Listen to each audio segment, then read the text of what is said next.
Okay, I'm going to do a reel called Stony Steps.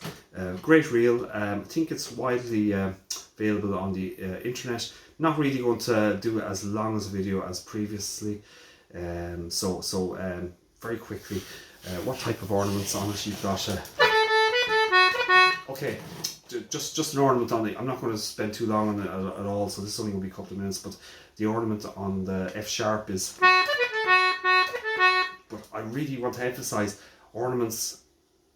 Irish music is not about ornamentation. It's really about the rhythm, melody, and the ornamentation there is to develop your own style, essentially. Good pointers in developing. I would suggest recording yourself every so often and not being afraid of to record yourself. And I never like what I hear when I'm playing of myself when I'm recording, but it really is like a feedback loop. So in terms of feedback loop, it gives you an idea of how you can improve.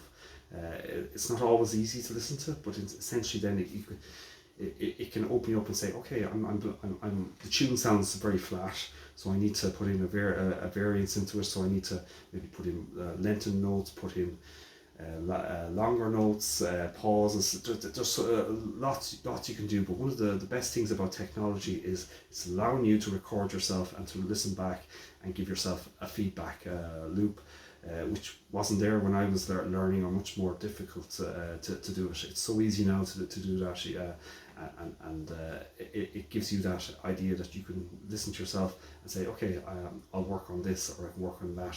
So other things you can work on. Double octave noting and play it. So putting in, even if it's just on one note, double noting low A and an A together. Ornaments. So, for example, one of the things I did notice when I was playing a long time ago, when I did listen to myself, was that I was so concentrated on ornamentation that I never put in the second note after it. So I would do. So by doing that, instead of going, there's an extra A, so it really went. So it sounds clunky. The other thing I learned from the feedback loop is try and make the notes more subtle, and then you can start enriching it by putting in stops. One of the things that really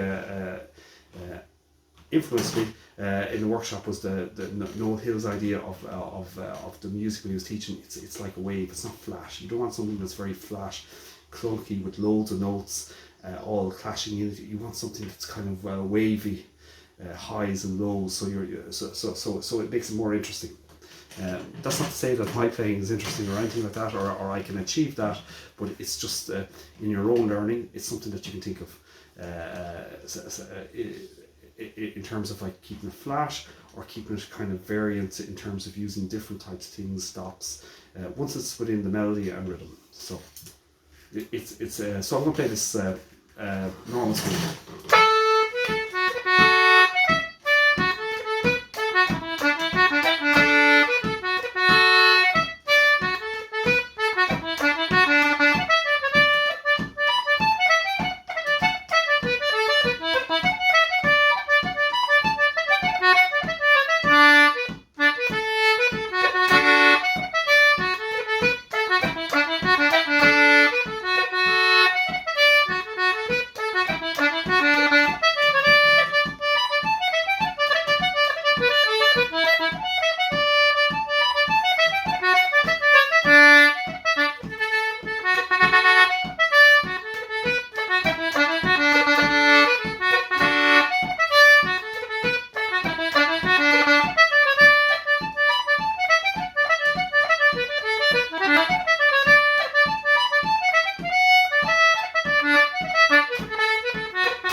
Again, style ornaments I'm trying to use. I'm really trying to look at that wavy type of sound structure in my own mind rather than a flat play.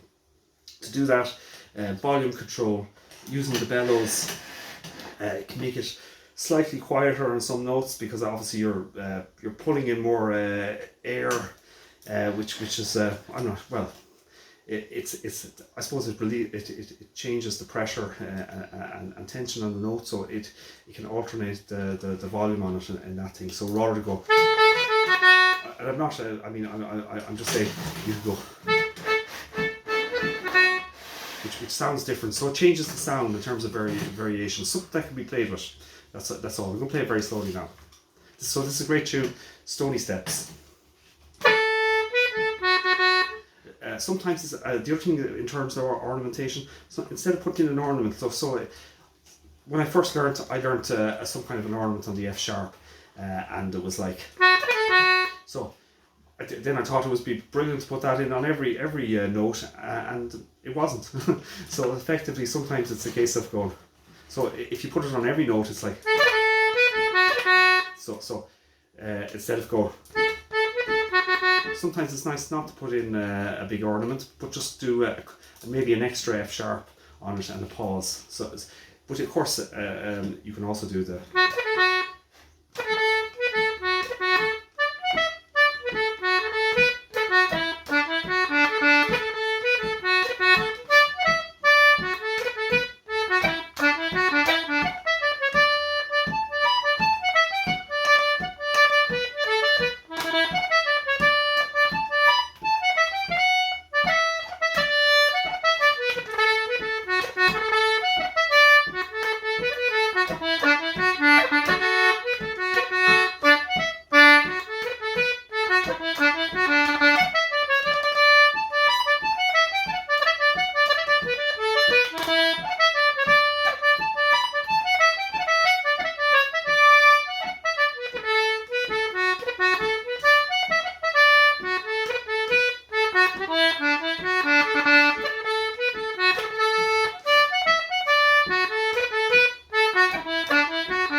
Okay, just another way of ornaments. I don't use this for. I'm terrible at this one, and it's not one I use. But there is a kind of an ornament where, so I want to fit in an extra A. It's kind of a staccato type of ornament. So you can hit the A very quickly with almost with your first and second finger, put in an extra A.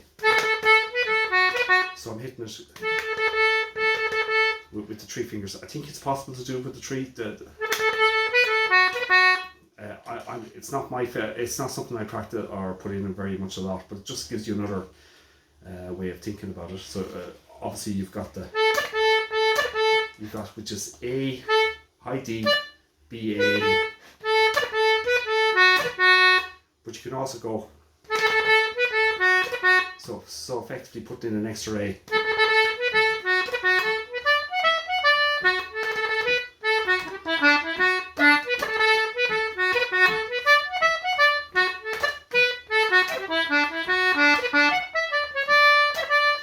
High D there, you've got a standard enough grace note, which is D, E, C, D. Again, tricks in the ornamentation, try and make it as subtle as possible so that it's there but you can't hear it.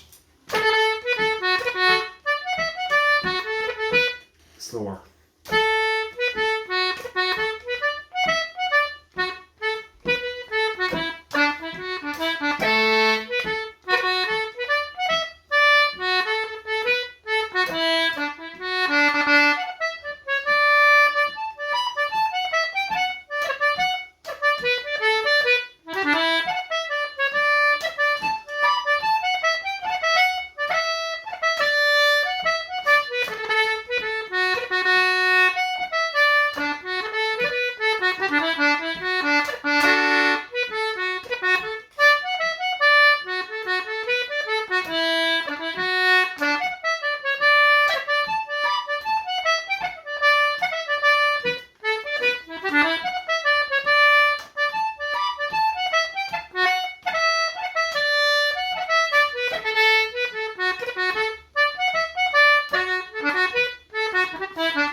I'm using an F sharp roll in it definitely on the second part, which is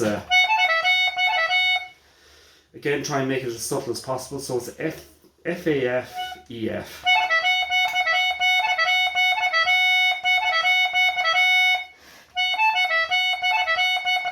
Get something for yourself to practice. Neuroplasticity, the neurons that fire together, wire together, or neurons that wire together, fire together.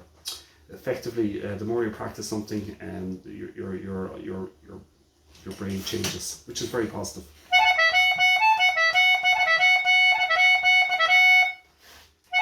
So that's another ornament. F sharp, A, and back. And you've got the A ornament as well if you want to use it. So it's A, D, B, A. So again, slowly. And of course you can double note it. Now if you're double noting the A, you have to use the A on the press, which is, again, it's just something to think about. Again, you've got the pause then.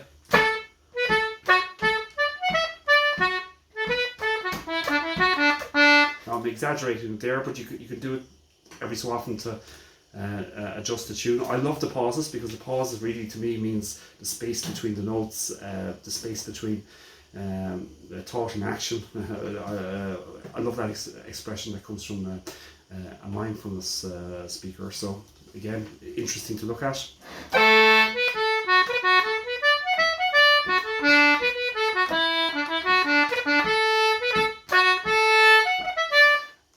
Okay, another ornament that can be used, not on all concertinas, I think, and it might only, might be hard on the bellows, is you can almost like, so as instead of go, so by I think it's a version of a flat, what they call a slap roll. So you've got the, I can hopeless at this one, but I try to vibrate the note, so it's like.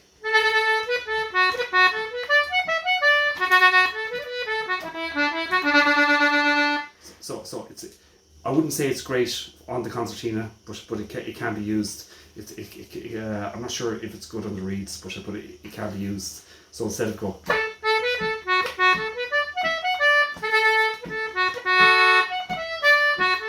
Just another trick you can look at. Anyway, very slowly again.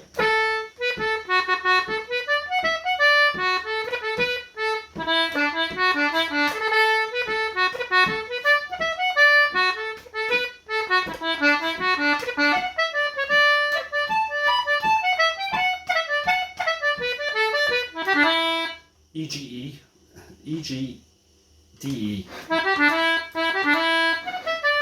And you got the loads of grace notes on the F sharp. You've got the C ornament.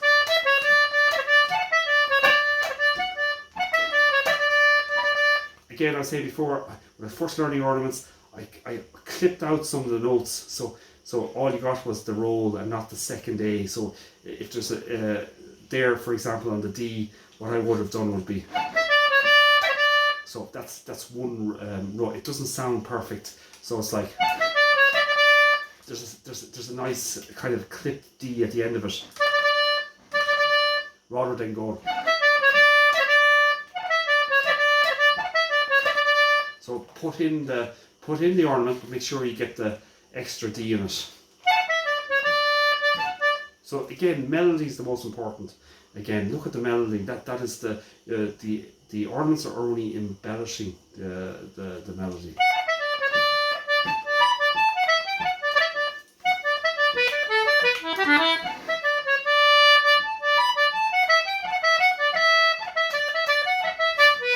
And again, I was saying before, know your concertina, know where the notes are distributed all around the concertina, so you can effectively change at any time where you use the note. So if I want to do an A double note on the first part, I press the A and the low A.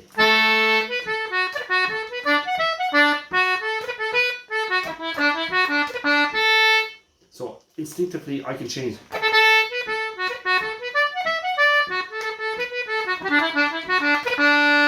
Oh, there's a nice D ornament on that, so you can either go D-A-D or... Again, these are only things to play around with.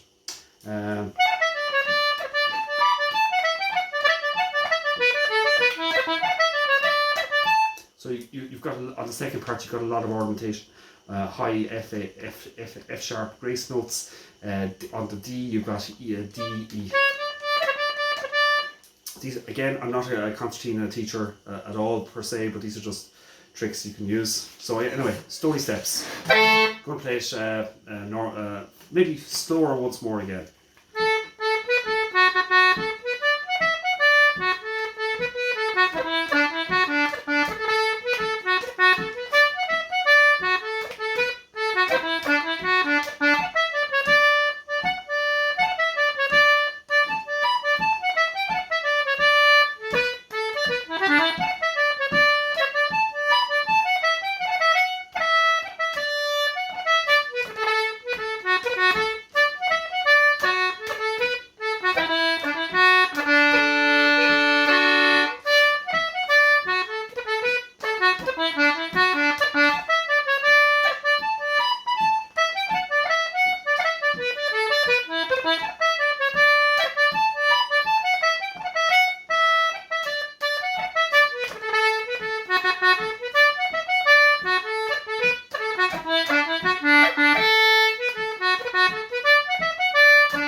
Again, this is actually quite a long video, so there's loads there to practice on it. I'm going to main thing, relax, enjoy the music, connect with friends, where nowadays it's all Zoom at the moment, but that should change. Enjoy playing, and it's a case of you're learning something new. So anyway, play at more normal speed.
Stony steps, great tune.